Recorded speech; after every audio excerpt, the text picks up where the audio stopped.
Я вернулся в Беларусь, потому что я очень много употреблял наркотиков в Польше. Мы это вырежем, мы это вырежем. Один точно аборт она сделала. Я такой мудак, конечно.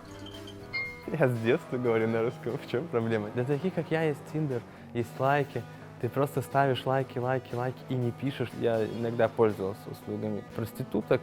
Это жесть. Не то, что я адепт группового секса, это было просто Ты возможность. просто за семейной коштовность. Лукашенко плохой. Шуневич очень плохо. У меня есть такое какое-то желание как-то полюбить Лукашенко. У меня нога задергалась. Да, ну я повинна это спитати, Ну, пробач. конечно. Давай почнем з Белсату. Я думал, я закончил с Белсатом. Не, я хочу пачаць нашу гутарку з Белсату. Што ты адчуў, калі прачытаў намесніцу дырэктара, которую тебе написала «Вали в Беларусь», и там цешься свободой слова? Ну, слушай, я сразу понял, что теперь у меня не должно быть никаких эмоций, потому что это будет публичный скандал.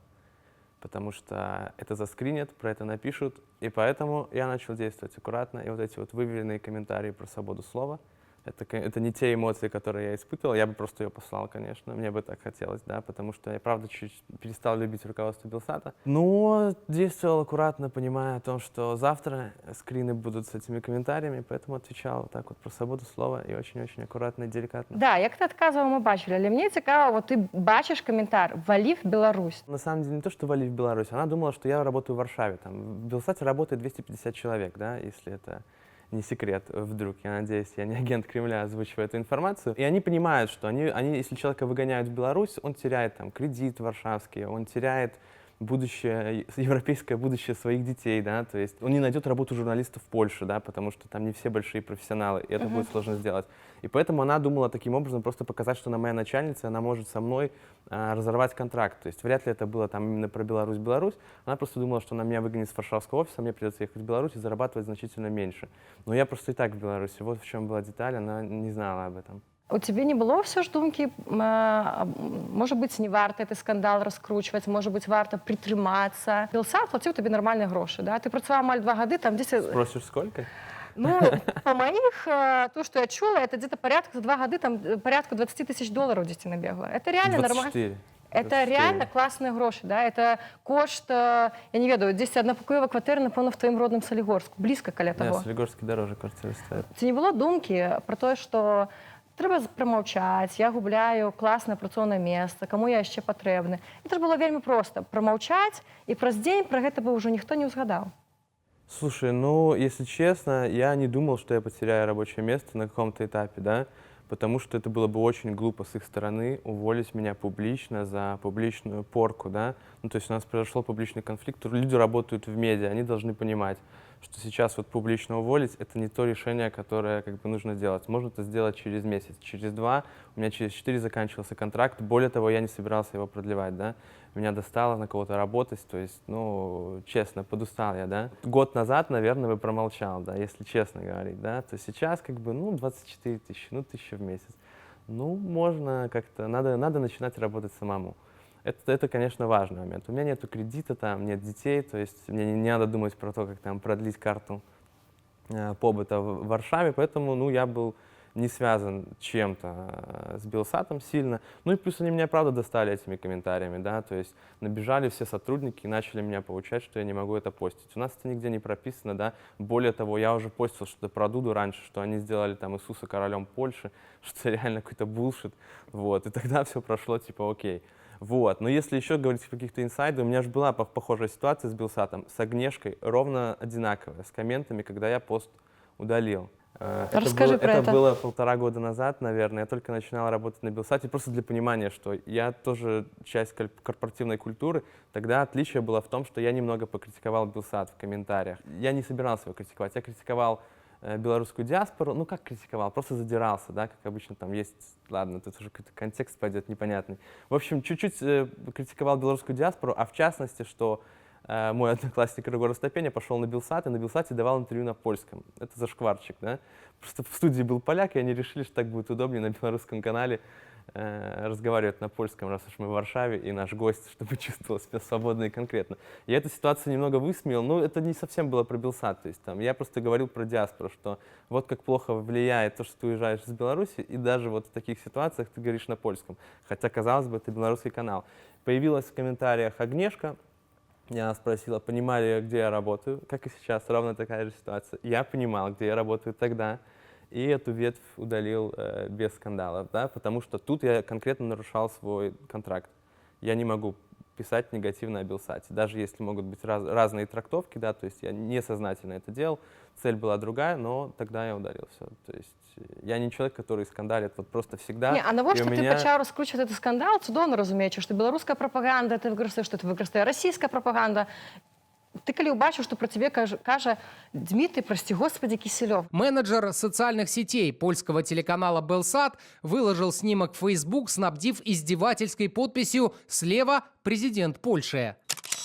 Ивана Шилу тут же выкинули с работы, но снимок уже ушел в мир, где стремительно набирает популярность. Кто-то предлагает свой безопасный вариант, дескать, поменял бы их местами и не было бы проблем. Кто-то обращает внимание на содержание. Дуда ведь унижался не только перед фото, но и перед телекамерами. А вот он же не сказал. Мы сидели, я ожидал, что он скажет «Иван», ну как вот он это делает, но нет. Ну это зашквар. То, что, ну реально, как бы тебе використали по сутности пропаганда. Слушай, Альбо ну альбо нет, тебе это это не мой зашквар на самом деле. Но если ты делаешь плохую какую-то вещь, да, то есть это не кремлевский нарратив, что мне, это нарратив глупости, да. Если ты человека увольняешь за то, что там поспорила с ним в комментариях, да, и дальше это не мои дела, да. Я не развиваю скандал. Скандал гасится каким образом? Приносятся извинения, да, что мы накосячили. Делается маленькое заявление на сайте Белсата. Все, на этом все заканчивается. Либо мне пишет хотя бы кто-то личное сообщение. Тут настолько сильные руководители оказались, что ни один из них до сих пор лично мне ничего не написал. Что, вот просто для понимания, да. То есть прийти там, типа, крикнуть в комментариях, что человек сразу уволил. Слушай, ну, как бы можно было не кричать в комментариях, можно было быть чуть аккуратнее. Более того, это же там как бы контекст такой, я сижу во Франции ночью, чуть выпиваю, Агнешка появляется в комментариях 2 часа ночи, да, начинает писать там на каком-то странном белорусском языке, там, понял, типа, зрозумел, ті ні. Я ей вообще не отвечаю. То есть для понимания, как я там реагировал на скандал, я думаю, я не буду, короче, в это лезть. Я выпил, посплю, завтра, может быть, все это закончится. Там 20 лайков, 30 комментов, то есть, по сути, скандала еще там как бы нету, да. Она просыпается утром и опять начинает, ты зрозумел, ті ні, там, короче, писать. И насколько я знаком с ситуацией, не было тогда вопроса об увольнении. Просто все же люди эмоциональные, даже если вы руководите большой компанией, корпорацией, как Белсат, там, где 250 сотрудников. Очень много людей одновременно написало Агнешке, что она очень похожа на редактора Советской Беларуси. Я думаю, это триггернуло. И она вот услышала некоторых своих сотрудников, которые ей советовали меня уволить. Чому за тебе не заступился никто с журналистами Блин, я Белсат? сейчас такой должен себя почувствовать, что, наверное, я сделал что-то неправильно, потому что никто не заступился. Ну вот я скажу как. Я человек не идеальный. Когда я пришел работать на Белсат, еще было эхо увольнения Кати Барушки. Да? Очень неприятная ситуация и очень похожая. Она для Аль-Джазиры снимала фильм о, наверное, миграции в Польшу. И так получилось, что ПиС там показан плохо. My nie chcemy w Polsce przemocy, nie chcemy agresji w imię Allaha, nie chcemy gwałtów, nie chcemy samosądów i nie chcemy terroru. Вот. И ПиС потом обиделся. ПиС — это «Право и справедливость», партия, которая сейчас большинство в парламенте. Ну и начали ругать, говорить, что ну вот мы научили человека работать, дали ему работу в Польше, вот Катерине Барушко, она снимает плохо фильмы о нас. И Агнешка Катерину Барушку уволила. И когда я работал, было какое-то письмо, то есть тоже можно было, в принципе, пободаться с ними. Но я же не сделал этого. Нормальная зарплата была, знаешь, типа, ну куда лезть. Все возмущались тоже, все были недовольны, чуть обсуждали между собой, но аккуратно. Я думаю, сейчас похожая ситуация. Я знаю, что я знаю человека, который поставил подпись 14-м. Собирали внутри Белсата подписи, да. И конкретно живой человек, он был 14-м. Что дальше стало с этими подписями? Подписи за что? Ну, против вот этой ситуации. Как тебе не звольнили? Ну, может быть, не знаю, на самом деле, как они сформулировали это. Может быть, что, чтобы там... Насколько я знаю, там все сошлись, что Беата виновата. Агнешка слишком опасна, а вот Беату, в принципе, можно пнуть, и это комфортная ситуация для всех, да? Насколько я понимаю, их не отдали. Ну, тоже чуть-чуть как бы выплеснул эмоции. Но почему еще не поддержали? Они сказали, что я нехороший человек, потому что опубликовал личную переписку, да? Знаешь, как бывает, ты чувствуешь себя не очень комфортно с какой-то ситуацией, да? Хочется что-то сказать и сделать, но страшно. ищешь какую-то маленькую зацепочку, чтобы вот у тебя был какой-то буек, за который ты цепляешься, и думаешь, ну я уже не такой мудак на самом деле. Тот чел тоже вот, ну он тоже, короче, не идеален. Ну да, тут такая ситуация.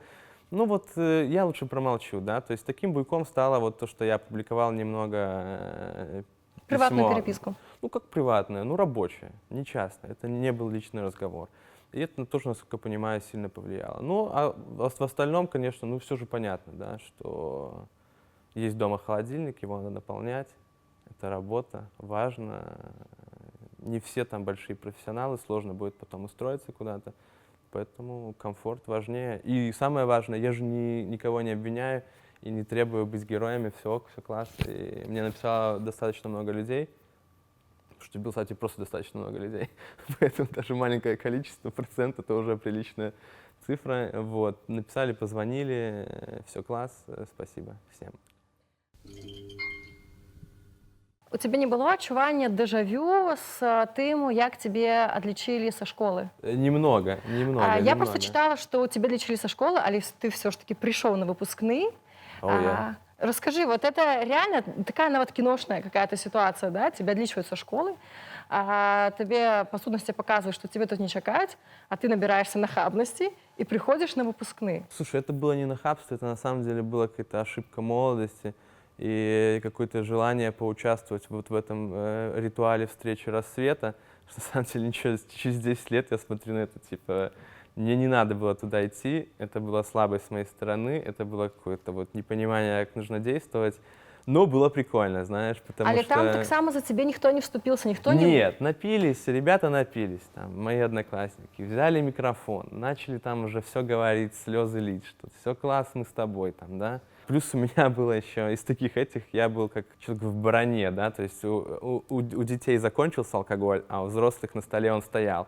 И как надо было сделать так, чтобы он переместился к нам? Это мог сделать только я. Я просто шел, вот так вот вставал, не прячась, брал эти ящики с вином, такие, знаешь, 5-литровые, приносил его, и мы его выпивали. Мне никто ничего не мог сказать. А чому дежавю? Ти кажеш, що трошки у тебе було дежавю з цієї ситуації? Ну, потому что там тоже как бы все понимали, что меня не должны были исключать, но им надо было как-то вот тоже думать про себя, да, то есть и никто публично ничего не сделал, ну, то есть были какие-то намогания, кто-то говорил, я там приду хотя бы в майке какой-то. Много же было молодофронтовцев в моей параллели, что мы что-то вот сделаем, предпримем, на самом деле никто ничего не сделал.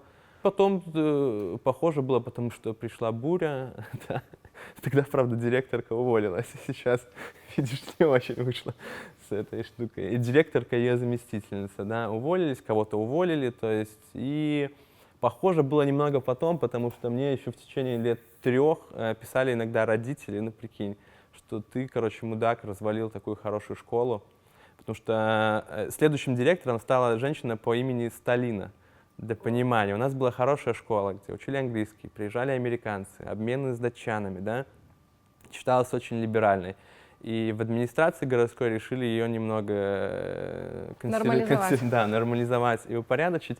Пришла другая администрация, многие хорошие учителя уволились в этой ситуации, и родители были недовольны, что из такой хорошей школы вот она стала таким плохим. А сейчас меня, типа, вот, обвиняли в том, что я Белсат шатаю и разваливаю. Тебе упершыню затрымалі ў 10 год, ты ехаў на ровары з улёткамі. Я калі это перачытала, я подумала, блин, реально, ему было 10 год, я навучыўся ў 4 класе, што яго магло не задавальняць у Беларусі? Каб раздаваць нейкія улёткі, за штосьці агітаваць. Ты помніш увогуле ты стан? Помніш, як тебе приводят в милицию? Что это было? Супраць чаго ты был? Альбо за что ты был? Ну, все просто. На самом деле, конечно, 10-летние дети, которые расклеивают листовки, это неправильно. Так не должно быть. А как я оказался этим 10-летним ребенком, очень оппозиционные настроения были у моих родителей. Отец, в частности, во всем принимал участие, в чем только можно. Да? Там, это был 2001 год, выборы, Зубр. Кстати, тогда много людей по Солигорску ходило, в 10-летних, очень. То есть ходили просто толпы. Халезин и компания сделали лучшую, наверное, там, политическую вот, с Зубром, да, с наклейками эти время убирать. Ну и вообще, все класс, классная атрибутика была. И как-то мы приехали из Польши с родителями в Бресте, и к нам подбежала какая-то девушка, дала просто наклейки, говорит, вот, порасклеивайте, дети пусть порасклеивают. Мне понравилось. Было осознание того, что это против Лукашенко, что это какая-то деятельность, это вот интересно. Я потом вернулся в Солигорск, сказал отцу, что... Кстати, мы сидели, там еще черно-белый стяг был нарисован на доме, ну, то есть 2001 год, Брест. Я сказал, что хочу дальше клеить наклейки, он мне сказал, куда сходить, чтобы мне эти наклейки выдавали. Туда ходили десятки человек. Я увидел старшеклассников со своей школы, то есть Зубр, правда, был топовым движением, единственным таким большим молодежным. Молодой фронт потом никогда таким не был, и тогда не был. Я тогда полгорода ходила в майках Зубр, и просто я приходил, там даже никто не смотрел, ты брал эти наклейки, все же было относительно свободно. Это был офис в центре города, клеил наклейки, раскидывал газеты, тогда не было домофонов, все было просто. Более того, я ехал на велосипеде, на багажнике стоял мой брат. Ему Да, было которому было 8. Ему было 8. И поэтому его даже уже решили не задерживать. Ну, как-то уже, типа, не очень. Ну, а задержал меня какой-то сотрудник в штатском, он был без формы. Причем, я говорю, даже не понимал, что меня могут за это задержать. То есть я понимал, что вот есть Лукашенко, он плохой, надо что-то сделать. Все было очень открыто. Мы ходили вот просто, это тоже был центр города, я залез на какую-то тумбу, да, клеил эту наклейку, да. И внизу, когда я слазил, уже стоял какой-то мужчина. Ну, и мне, в принципе, было страшно, потому что мы шли в милицию пешком, я же был с велосипедом. Он его катил, я шел рядом. И он мне угрожал 10-летнему мальчику, ну, то есть, как-то кретин вот реально. И говорил, что когда ты пойдешь в армию через 8 лет, тебе будет очень плохо. Ты понимаешь, что ты сделал ошибку. Я думаю, лол, что? Ну, в плане лол, что? Мне было страшно. Вот, мы пришли, и они начали делать допрос, без, там, не дожидаясь родителей, и я почти все сказал, если честно. Это был чуть ли не единственный раз, когда я вообще что-то говорил милиции. А может быть, наверное, 2 раза это делал. Тогда, ну, я пытался обмануть как-то, у меня не получалось, мне было так страшно. Мне говорят, где ты взял наклейки? И мне просто хочется сказать, вот такой-то адрес. Они и так его знали, но я просто сказал, я там, ну, то есть пришлось уже, мое сознание меня тянуло в этот район, я просто сказал стадион, который рядом с этим офисом Зубра был, да. Вот, и много пообщался с милицией, но потом пришел правозащитник из Белорусского сельского комитета. Из Хельсинского комитета, и у него был диктофон. Это произвело на меня сильное впечатление на 10-летнего ребенка. Пришла моя мама, отец тогда наблюдал за выборами у себя в деревне. Это уже было там на 8 сентября. Ну и все, и они сказали, он не дает больше никаких показаний. Все, что он наговорил, мы это подписывать не будем. И мы быстренько ушли. Потом про меня написали в газете. Газета называлась «Солидарность», которая сейчас газета «Бай». Она раньше выходила в Солигорске. Там были еще прекрасная рубрика с обнаженными девушками. Я с детства воспитывался, читал на белорусской мове и смотрел на разных красавиц. Моя учительница английского увидела эту заметку, и она говорит, слушай, у нас тут городской конкурс спичей на английском. Не хочешь ли ты пойти и рассказать про эту ситуацию?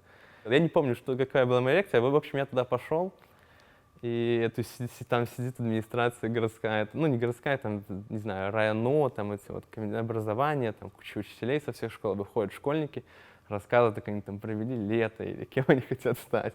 Выходит какой-то 10-летний чел и рассказывает, что ему угрожали тем, что через 8 лет у него будут проблемы в армии. И все просто, ну, офигели, конечно. От этого второе место дали диплом мне. У тебе не было тады думкі в міліцыі, ну нафиг, это все лепш я буду ганяць сябрамі футбол и больше там ніколі в это все не влазить? Не было, точно не было. Я же дело правое, родители со мной, все класс, Лукашенко плохой. То есть меня чуть-чуть попугали, стало страшно, конечно. Ну реально не хочется идти в армию, чтобы у тебя были проблемы, ну честно. Через пару лет же вернулся к этому всему. Вот, и меня выбрали руководителем местного молодого фронта Солигорского, потому что у меня единственное был мобильный телефон. Никакое дело не в харизме, там, не в лидерских качествах, просто надо было звонить Дашкевичу в Минск. Я вернулся и сообщил об этом родителям, и мне отец говорит, ну, ты же понимаешь, будут проблемы. Причем проблемы отразятся на наполняемости холодильника. И я подумал, ну, блин, может, реально не заниматься? Как-то не хочется. Хочется и активистом быть, но чтобы и кушать вкусно, да. И чтобы как-то, ну, все вот было вот как раньше, только еще вот с молодым фронтом. Ну, эта мысль была, быстро ее отогнал, и там уже, конечно, началось. Ну, кстати, холодильник всегда был цел, то есть с этим, в этом плане все ок. У России дети вышли на протесты, вот опошние кампании, да. Что ты думаешь, в Беларуси могут выйти такие же 10-годовые Иваны, да? Что повинно отбыться, как их это оторвало, я не знаю, от вида Влад Бумага там раздает $5000 курьеру. И мы сейчас будем заказывать различные пиццы из различных пиццерий, и одному курьеру дадим там $100, второму чуть-чуть больше, третьему еще чуть-чуть больше, а четвертый курьер срубит весь кэш. Что их может натхніць, я не ведаю, каб яны всталі і так само, як ты выйшлі. Ну, слушай, Влад Бумага и должен это сделать на самом деле. То есть просто у инфлюенсеров должна появиться какой-то запрос на политику и мода, да. То есть Навальный, он ок-персонаж, да, для Ютуба там, то есть сегодня вот в России Фейс, например, рэпер, записал очень прикольный альбом, тот, который про бургер и половой орган раньше пел, а сейчас он поет все там 10 песен очень жестко про то, что происходит в России. Наша родина воистину прекрасна. Квадрат из черной краски, мы все в ее пасти. Варианта два здесь, в пол либо в маску. Жизнь так прекрасна, но жаль, что лишь сказка. Фейс — кумир людей, то есть как-то появляется в России запрос на то, что люди говорят про политику, критикуют власть. Нагиев у Дудя там, да, достаточно резко говорил про это все. Нагиев тоже много кому нравится. Ну, просто надо, чтобы в Беларуси Влад Бумага как-то вот заинтересовался тем, что происходит. Как это сделать, я реально не знаю, правда. Слишком сложный вопрос. Мы ходили на него, отвечали в «Молодом фронте», ну, как знаешь, не получилось. Поэтому, ну, когда-нибудь, может, что получится. Может, не получится вообще. Нет такого правила, что должно быть так когда-нибудь. Хочу спытаць пра «Малады фронт», ты часткова пачаў. Мне цікава, вот як увогуле табе там было з твоімі поглядамі, да? Ну, вот ёсць Дашкевіч вельмі рэлігійны, да? Ёсць Шыла, атэіст. Ёсць Дашкевіч, гомофоб. Ёсць Шыла, который кажа, блин, ну хай хто хоча, каго кахае. Ну, то есть... Як это ўвогуле сумяшчалася? Слушай, ну я же не был таким с самого начала, да. Молодой фронт, мы молились там перед какими-то... Ну, то есть вот в Минске там был Креница, такой ресторан, кафе напротив КГБ, там были сходки Молодого фронта, все начиналось с молитвы, и я сидел тоже вот так вот в какой-то момент. Плюс у меня были какие-то поиски Бога, да, там, в связи с тем, что организация-то у нас христианская. Я читал там Пашу Северинца, где у него Бог 10 раз на странице большими буквами. Вот, и ходил, наведывался в костел. Я пару раз, ну, думал, что вот со мной что сейчас произойдет, и, ну, как-то, ну, то есть не произошло. Потом я даже был на протестантском летнике, где вот это вот аллилуйя, там люди поют и чувствуют, как Иисус в них вселяется. Падают там, ну, прикольно. Я уехал через сутки, да, потому что меня заманили туда. Ну, это уже мне 16 было или 15. Вот, поэтому были какие-то поиски. Ну, когда тебе 16 лет, ну, там есть авторитет. Дашкевичу 25, да, там, Северинцу 30, наверное, в тот момент. Сложно им, конечно, сказать, что, типа, ребята, это ерунда. Я думаю по-другому. Поэтому ты подчиняешься и, в принципе, просто молчишь во многих ситуациях. Так было до какого-то времени. Потом я сходил в армию и подумал, что я уже достаточно взрослый, чтобы говорить об этом открыто, как вот я все вижу и чувствую. Ну и с этого начались скандалы в Молодом фронте, потому что Дашкевич просто приходил и говорил, неплохо бы записать какое-то обращение по поводу ЛГБТ и их там пнуть очередной раз. И мы тогда уже, там было у нас либеральное крыло, мы учиняли бучи просто огромные, блокировали эти решения, очень сильно ругались. Это, конечно, бессмысленно, но все равно потом эти ЛГБТшные заявления принимали, но, короче, началось. Я же еще курил сигареты, да, понимаешь, в тот момент. Это не очень было для... Во-первых, я был ребенком, во-вторых, это христианская организация, я хожу, короче, курю папиросы, поэтому и многие молодофронтовцы так делали. Даже знаменитый Дмитрий Федорук, который почти святой, да, он тоже покуривал сигареты, он тоже выпивал. И мы прятались от Дашкевича, да, то есть мы как дети были, курили реально за углом. То есть был какой-то митинг, мы покуривали, на митинге уже не курили, там БТ может снять, мы понимали, да, последствия, как это плохо. И когда я вернулся с армии, мы поехали с Дашкевичем в Эстонию, там какие-то встречи у нас были, в парламенте там, и мы сняли с Дашкевичем номер 1 на 2, нам сняли. И спрашивают, номер для курящих? Я говорю, да. Я решил сделать камин-аут, типа, что я курю сигареты. Это так глупо, вот. Я зашел в номер и закурил сигареты. Это такое дно, конечно. Что сказал тебе Дашкевич? Просто, Одумайся, Иван. Слушай, мне казалось, что в Бог тебя любит. 19 ты выглядишь взрослым, это не всегда так. И мне кажется, что Дашкевичу было там 27 лет, он просто смотрел, как ребенок зашел курить сигареты, чтобы показать, что он повзрослел после армии. Вот. Ну, а мне так казалось, что я тут могу свободно курить. Дашкевич ничего не сказал. Программа Калиновского. Наколькі она была шкодной для Беларуси? Я думаю, что нет, она не была плохой. да, что очень классно, что много людей поехало, поучилось, и некоторые вернулись. Ну и вообще эти вот такие, как эти счета, что там подсчитывать, что полезно для Беларуси, не полезно. Ну, была программа, была инициатива, люди поехали, поучились. Это правда, что 90% сирот-удельников это были фейковые активисты, люди, которых хутчэй под телеку дзесьці бачили при репрессии, чем реально удельничали в каких-то акциях, были затрыманыя? Ну, не 90% был велик. Ну, скажем, 99% участников программы Калиновского — это те люди, которым не угрожало исключение в Беларуси. Просто в какой-то момент перестали выгонять из университетов. Это были единичные случаи, причем очень часто эти люди в Польшу не ехали, например, Татьяна Шапутько, да.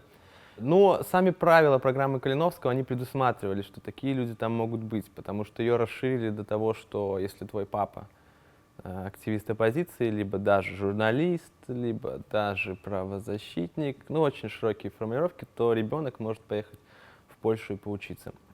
Поэтому, в принципе, очень-очень много детей, политических лидеров и не лидеров тоже учились в Польше, а дети же не должны отвечать за своих родителей, следовать по стопам, поэтому, да, конечно, многим людям, они, да, ничего не знали, ничего не понимали, задавали странные вопросы, но все же знают эти легенды про...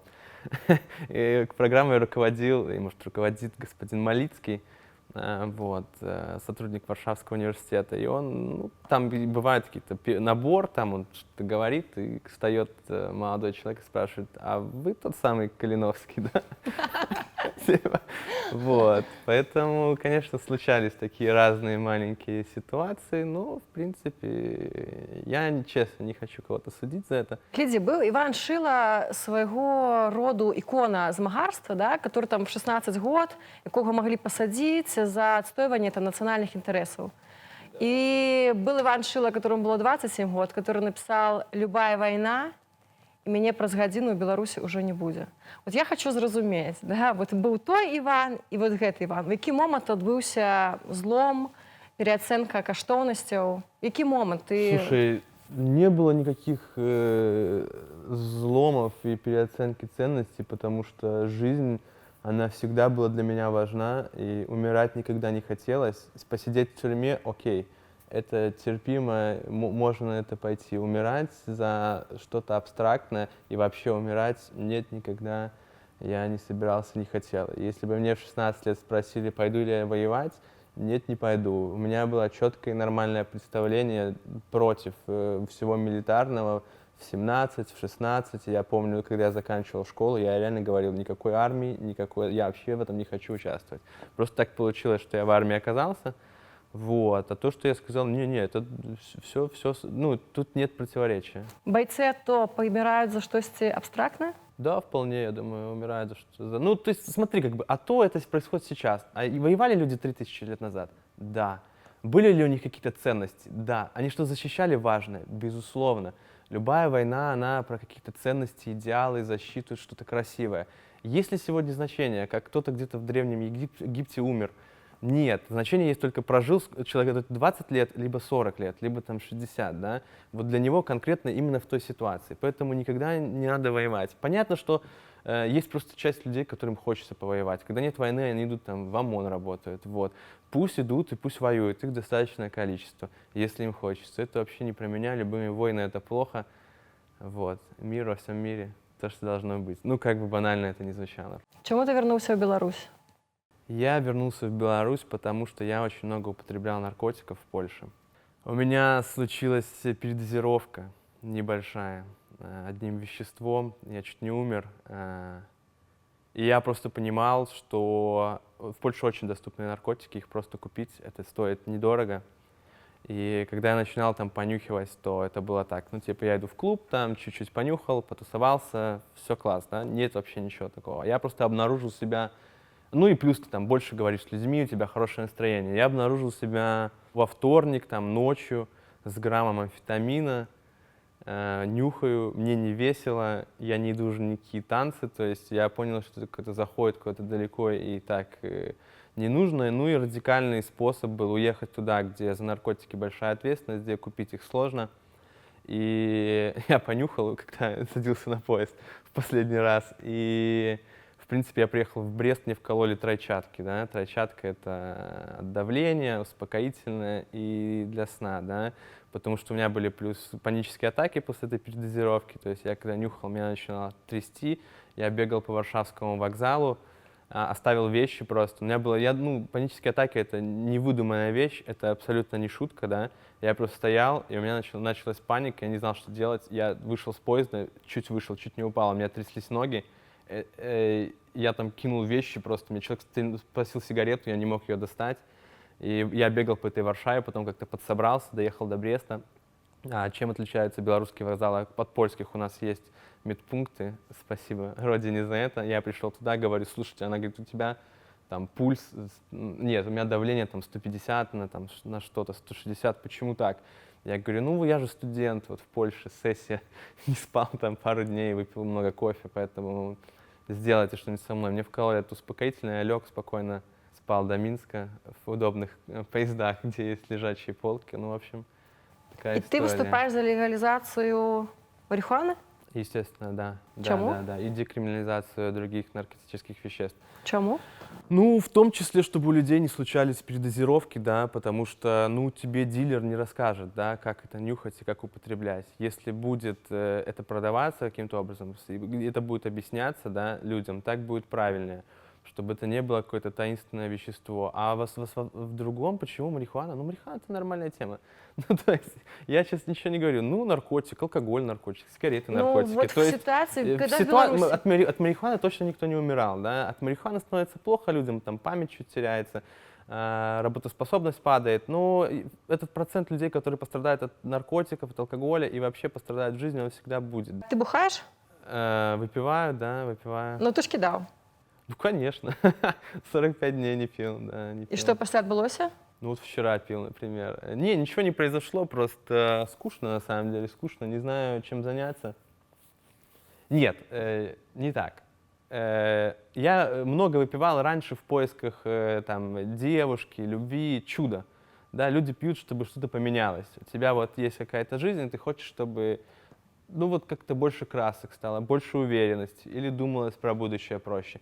Ну, ты идешь в пятницу в клуб какой-нибудь, я в клуб, не в бар, да, где немного танцуют. Ты думаешь, я вот сейчас выпью, и произойдет то же самое с наркотиками, да, что вот что-то произойдет, я смогу с кем-то познакомиться. Сейчас у меня есть девушка, и, в принципе, я пью очень мало, редко, потому что мне такое чудо уже искать не надо. Ну и как-то стало нормально. Ну, раньше, конечно, да, выпивал, но не было запоев. Мне сложно пить 2 дня подряд, реально, морально я просто не смогу это выдержать, но бывало, вот. Но если пить, то пить много. То есть если я выпиваю 2 пива, вероятность того, что выпью еще 6, она колоссальная. То есть 8 пива за вечер, да, вполне, ну вот раз в неделю. Да, ну так много кто живет в этой стране. В этой стране, типа, я В такой этой. отдаляюсь, Типа не в в этой. нашей стране. Много и вообще во всем мире много кто работает и пьет на выходных, потом страдает и в понедельник опять оказывается на работе. Я хочу трошки назад вернуться до программы Каліновскага. Калі ты вучыўся ў Польшчы, у тебе былі адносіны з ЛГБТ-актывісткай Варварай Красуцкай. Да. Яна пісала апавяданне пра вашы адносіны. Оно было У меня апублікавана. нога задергалась. Да, ну, я павінна это спытаць, Ну, прабач. конечно. Яна пісала пра то, што зрабіла 2 аборта, стала бесплоднай.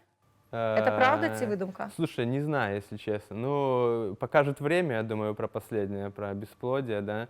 А про Вот. первое? Про аборты один точно аборт она сделала, второй, может быть, это немного выдумка. То есть есть большая вероятность, что это правда, но про один 100%.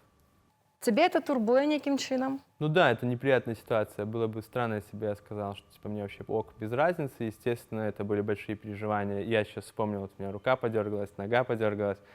То есть это не то, о чем я могу говорить с безразличием, да. Ну, в принципе, ок ситуация, да. Ну, то есть хорошо, что так получилось, если честно. А то, что она это опубликовала, тебе обурило? О да, я был просто в бешенстве, если честно. Причем, понимаешь, как было? Она говорит, я хочу что-нибудь написать, чтобы вот стать скандальной. Я говорю, слушай, есть тема, надо писать про программу Калиновского, потому что, ну, многие реально, ну, это вот, этих калиновцев не любят там, да, это там, не, ну, короче, надо вот Ты стал продюсером. надо написать все как есть, вот, про наркоту, там, про алкоголь, про левых людей.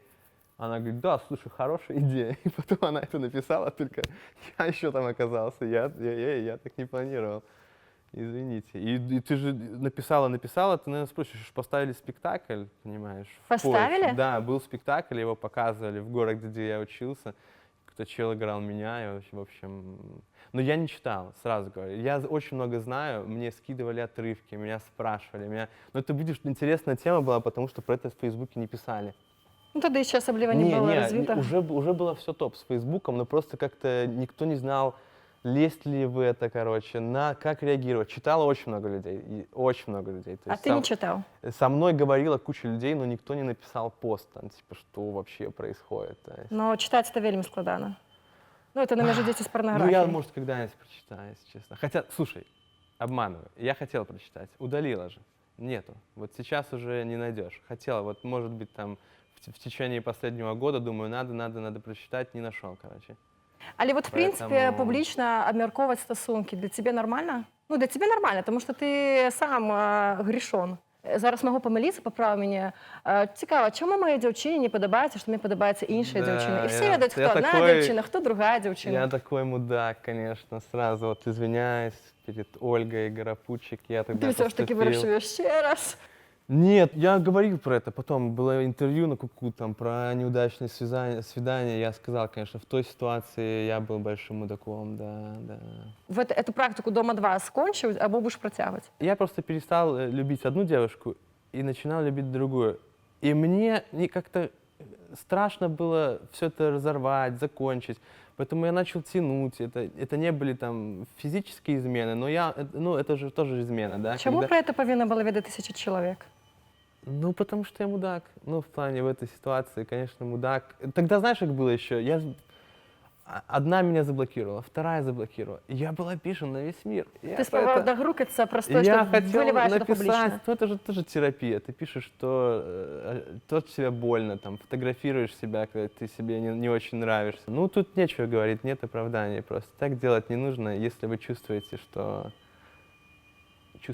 чувств больше нету, сори за эти повторения, то, конечно, надо все заканчивать, не тянуть и не обманывать других людей, да.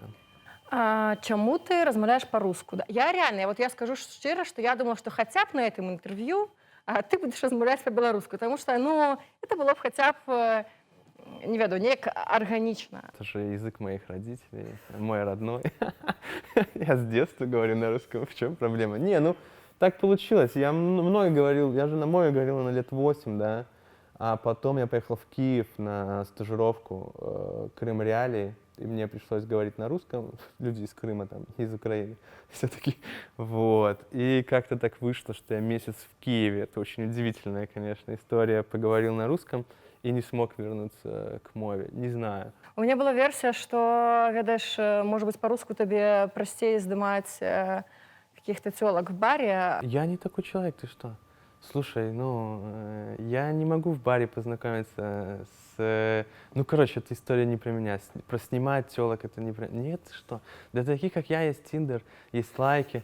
Ты просто ставишь лайки и не пишешь, там, полгода ставишь лайки. Нет, ты что, я девушек в баре могу на такси домой отправить, Ну, это реально... Ну, то есть мне эта вся вот эстетика, там, пойти как-то пьяный, воспользоваться положением, там, она мне не нравится. И второй важный Иван момент. джентльмен. И второй важный момент. Раньше, если выбирать между... Ты сидишь с девушкой, с сексом и алкоголем, я пью. Поэтому я выберу алкоголь. Это реальная история, когда я сидел с барышней в курилке, и она говорит, слушай, ну, может быть, мы пойдем к тебе. Я говорю, слушай, давай выпьем лучше. Ну, реально, потому что я не хочу. Это пьяный секс, там, непонятно с кем. Это, короче, ерунда. Ну, то есть ты проснешься, у тебя будет похмелье, будет непонятно какой человек с тобой, мир будет казаться ужасным. Поэтому снимать, вообще, что за слово снимать, там, кого-то знакомиться с девушками в барах, и потом каким-то образом это использовать, либо использовать алкоголь, это никогда не было про меня, я так не делал и не буду. Ну, я зараз задам питання, від якого тебе може задергатися нога. Групповой секс для тебя норм. Не задергивай. Окей. Протягиваем. Ну, как тебе сказать? Слушай, групповой секс просто... Я как-то расстался с девушкой и не хотел начинать новые отношения, да, и мне нужен был секс, как и многим людям на этой земле. Так устроен мир, нужен был секс. И когда ты просто ищешь секс без обязательств, обязательно эти обязательства 3 раза появляются, честно, либо у одного, либо второго партнера, да, то есть секс потом перерастет, кто-то будет обижен, да, кто-то захочет остаться на ночь. То есть у меня тоже были отношения, где я просто встречался с девушкой, мы занимались сексом, и она потом мне говорит, так я останусь. И вот эти вот моменты неловкости, потому что нет, мы так не договаривались, ты не останешься.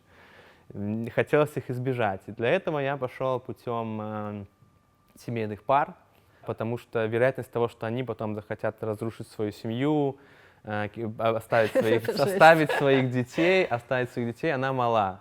То есть это не то, что я адепт группового секса, это было просто возможность... Ты просто за семейной каштовности. Нет, возможность секс получать бесплатно. Хотя платно я тоже это делал. Это достаточно честно, то есть я иногда пользовался услугами проституток, вот. Ну, это дорого. Ну, то есть, чтобы регулярно получать секс, надо много зарабатывать, если ты можешь за него платить. Нормальный вариант. А второй вариант, ну, это, например, искать семейные пары, да, с которыми ты спишь, и реально никому ты больше не нужен. То есть они тебя используют тоже в своих интересах. Им же тоже не нужен человек, который будет там потом цветы носить женщине или мужчине. Вот. Поэтому, да, начал чуть-чуть ходить на свидания с семейными парами. Иногда у меня был групповой секс. Вот, да. А вот эта вот заява міліцыі, калі разагналі свінерскую вечарынку про то, что типа там посягаюць на традыцыйныя нейкія там адносіны мужчына-жанчына, ты калі это все читал, у тебя какая была реакция? Ну, в сенсе, это реально, мне здаецца, вот какой-то небяспечны сигнал, в сенсе, что до тебя могут ворваться просто в кватэру и сказать, что, чуваки, вы типа по нашему меркаванню займаетесь не тем, чем треба. Слушай, честно, не было вообще никакой реакции. На тот момент я уже во всем этом как-то подостыл и перестал участвовать, да. Милиция, она вообще плоха, да. Шуневич очень плохо. То, что он говорит, плохо. Поэтому, ну, ты к плохому привыкаешь, поэтому так вот читаешь, думаешь, господи, что типа за жесть, но не более, да. Вот. А подостыл к групповому сексу, потому что это тоже эмоции. Я тоже тут не просто человек, у которого есть... Тебе докучило, что тебе Не, было иногда просто неприятно, потому что секса, конечно, хочется. Ты сидишь, короче, с людьми на кухне у себя дома, они пьют водку. Это первый плохой знак. Они говорят, слушай, что ты за музыку слушаешь? Дай-ка мы включим свое. Они включают радио шансон. Они очень неприятные люди, но вы оказались в этой комнате. Ты, в принципе, уже думаешь, ну куда отступать? Займемся мы, наверное, сексом. А после секса ты думаешь, господи, куда я вообще попал? А они говорят, ну мы же останемся. Мы уезжаем в наше Смолевичье через 5 часов, поэтому мы с тобой переночуем. Я говорю, хорошо, только я с вами спать в одной кровати не буду. И запираюсь в комнате, они приходят ко мне и говорят, слушай, давай, может быть, еще займемся сексом. Я просто прячусь под одеяло и говорю, у меня панические атаки, оставьте меня, пожалуйста. У меня очень плохие, короче, иногда бывали ситуации. Поэтому секс надо, думая про секс, нужно помнить, что будет после секса. Ты читаешь комментарии про себя? Не читаю. Слушай, Да, иногда ну, читал, да ладно, но... когда була ситуація з Білсатом, я в огляду була цікава, у Івана там є відпочинок, чи він просто сидить і на всіх просто всіх клетках смотри, всім я не відказує? читаю комментарии на нашей Ниве. Не читаешь? Не читаю, нет. Их Чему? много, потому что, ну, это неинтересно. Это анонимные люди какие-то, да, то есть, хотя неинтересно тем, что, конечно, анонимно ты можешь сказать больше и поречи, да, но то, что пишут в Фейсбуке, да, я все прочитал практически все, где можно было найти по моей фамилии, либо по тегу, либо меня просто много где тегали. Ти можеш пригадати некий коментар, який тебе образив, сапсував тобі настрой? Слушай, ну я читаю комментарии с 14 лет, да, вот, в той или иной степени, в разных ситуациях. Ты уже же генерал просто. Это не первая Facebook-война, у меня тут разные есть медали там, вот, поэтому мне пофиг, честно. Есть комментарии, которые, если напишут, мне будет больно, да, правда есть. Если напишут про то, что у меня лишний вес, например, да, это меня реально заденет. То есть, если напишут про и кривые зубы, возможно, да, может быть, про залысину, вот я сижу в шапке, это, конечно, это будет немного обидно, Да, это такие дробези, тебе это да, можно но все покрывдить. остальное, вот то, что пишут там о моих взглядах, либо о позициях, все, то есть, ну, не, ну, я сейчас тоже пробую сделать вид такой, что, типа, я непробиваемый там, и мне пофиг, ну, бешусь, конечно, даже в этой ситуации с Белсатом я там допустил несколько эмоциональных комментариев, то есть они, конечно, не так были заметны, да я и жертва, мне можно иногда, вот, но, да, эмоции бывают. Калі тебе ўпершыню назвали светским львом, якая была твоя реакция? Лол. Ну, прикольно, то есть меня забавляет эта тема на самом деле. Мне просто не нравится, когда это говорят мне друзья, потому что, ну какой, типа, я светский лев. Но когда про это пишут, это окей. Когда я бешу людей, потому что про это пишут, мне тоже нравится смотреть, что все там просто иногда... Ведаеш, які саме залайканы коммент под этим? Я вчора переглядела. Нет. Иван не лев, а светская шиншилла. Слушай, я не могу представить шиншиллу, поэтому не смеюсь. Но, ну, хороший комментарий, окей, классно. Я зараз помилилася, это был отказ на твой пост про войну. Как это вообще может мешать? Ну, ты что? Война — это самая важная тема. Не, ну Почему потому это что постоянно? лев, он будет биться, а шиншилла будет сидеть в клетке. А, вот как. Ну, Да. господи, слушай, я могу... Нет, я сейчас не хочу стрелять и затевать какой-то спор с анонимными и не только комментаторами. Про войну я уже сказал, вот, и очень будет хорошо, если это будет только такой теоретический спор. Я читала на «Свободе» твой тэкст, штосьці накшталт топ адметнасцяў, калі вы жывеце в Беларусі. О, да. І там была прикольная штука про Лукашенко, ты пишешь. Цитата великая, але я все ж таки Про зачитаю. дождь. Да, Мне нравится, да. мне таксама. Вы ставіцеся да Лукашэнкі як да дажджу. Супраць дажджу няма сэнсу змагацца, можна з'ехаць у іншую краіну, дзе яго менш, можна набыць парасон, проста прызвычаецца і нават полюбіць, альбо казаць, што дождь гэта лепш, чым завіруха. Як ты ставишься до Лукашенко? Мне кажется, просто Лукашенко уже перестал быть исключительно каким-то политическим объектом, да, к которому можно относиться как к политику. Он такой вот общий, все уже говорят Лукашенко в каждом из нас, Лукашенко. Не знаю, честно, как бы так коротко ответить про Лукашенко.